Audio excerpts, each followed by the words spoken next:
All right, the Big Ten Network television tour is over. Iowa City was their last stop on Tuesday night.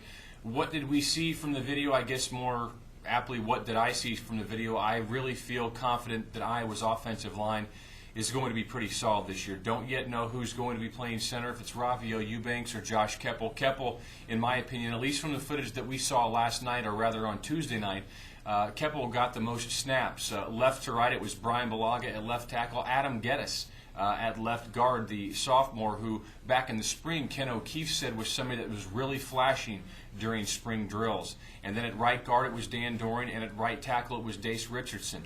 What's the line going to look like, say, week 2 against Iowa State? Well, Kyle Callaway will be back at right tackle as long as his runner's knee isn't continuing to give him problems. At right guard, is there a chance that Julian Vandervelde could get back in the mix? Yeah, there is a chance, but Doring has been looking pretty good from everything that I've heard thus far in camp. I think Adam Geddes may lock down that left guard position, and of course no one's going to unseat the human eclipse Brian Balaga. I think Josh Keppel will wind up winning the starting job. Heard a lot about him down in Tampa during the Outback Bowl, people saying that if he could get up to around 270 pounds, I think it was around 255 back then, that he was just the best technician that Iowa had at that position. James Ferris behind the 8 ball from his transgression back in the spring kept him out of spring drills. That was a pretty big developmental period for him, and that's probably kept him back the pack, at least to start with. Iowa's wide receivers may be as deep as they have been in the Ferentz era. At one point in time in the video that we saw, you had Marvin McNutt at number 7 and Keenan Davis at number 6 lining up wide in a pro set, both on opposite sides of the field. Iowa hasn't had that level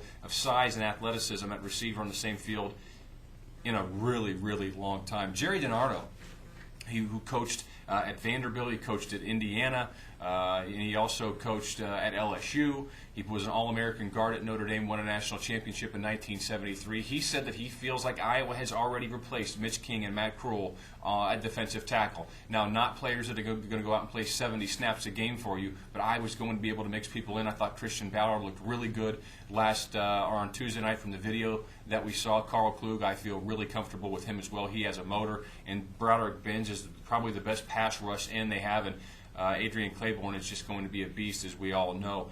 Ballard inside is going to be going up against slower-footed offensive guards. I think he's going to really exercise some power and some quickness at those matchups like we saw with Jonathan Bobineau back in 03 and in 2004. I think Iowa's going to be fine in the secondary. Obviously, you didn't want to see Jordan Bernstein bust his ankle. Greg Castillo probably gets the start early on. Micah Hyde looked pretty decent on film. He looks small. He'll need to get Doyleized over the next couple of years, but I think Prater is going to win that job by the time Iowa plays Arizona in game number 3. He has a 2-game suspension that he has to serve.